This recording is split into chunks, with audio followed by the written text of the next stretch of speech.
Bueno, pues estamos en la cabalgata de los Reyes Magos de Valencia, muy contentos por el ambiente, por el que hay. La verdad es que sus majestades han llegado puntualmente al puerto de Valencia y ahora hay miles de niños en todo el recorrido esperando con ilusión esta cabalgata que hemos preparado con cariño, recuperando elementos tradicionales, pero también dándole mucho colorido y con alusiones y referencias claras al reto de este año de Valencia, que es la capitalidad verde europea.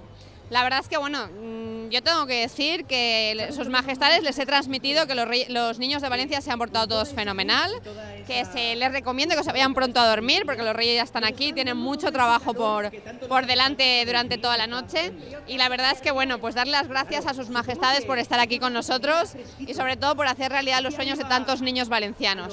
Esperar que la noche pues sea productiva y que mañana cuando se levanten todos los valencianos y las valencianas tengan su regalo de sus Reyes Magos, que seguro que se portan fenomenal.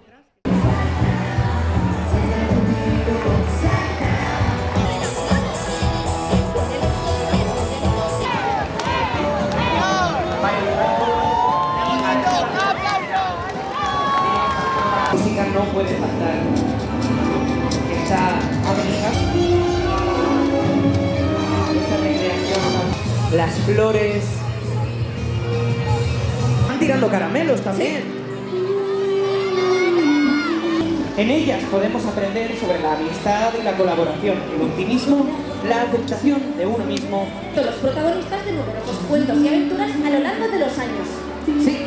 Ha dejado una marca duradera en la cultura popular porque esta historia de esta... Y ella con todo ese traje y esa carroza que nos invita.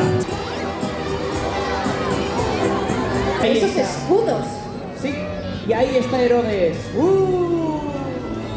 Y hoy le traerán oro, incienso y mirra.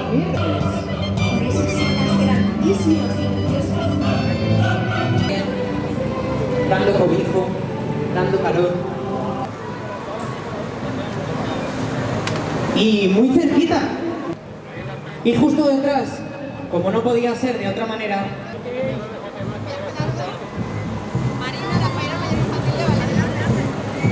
Acaba de bajar de su carroza. yo por supuesto pongo agua y pan para los camellos. Claro, por supuesto. ¡Baltasar!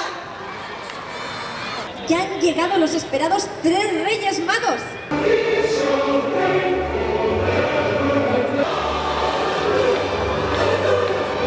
Melchor y Gaspar, que le están esperando. ¡Baltasar! Que disfrutáis mañana de vuestros regalos, seguís siendo buenos. Ese es el mejor regalo de todos. Muchos besos y muchos besos a todos. Muchos besos. Hasta el año que viene.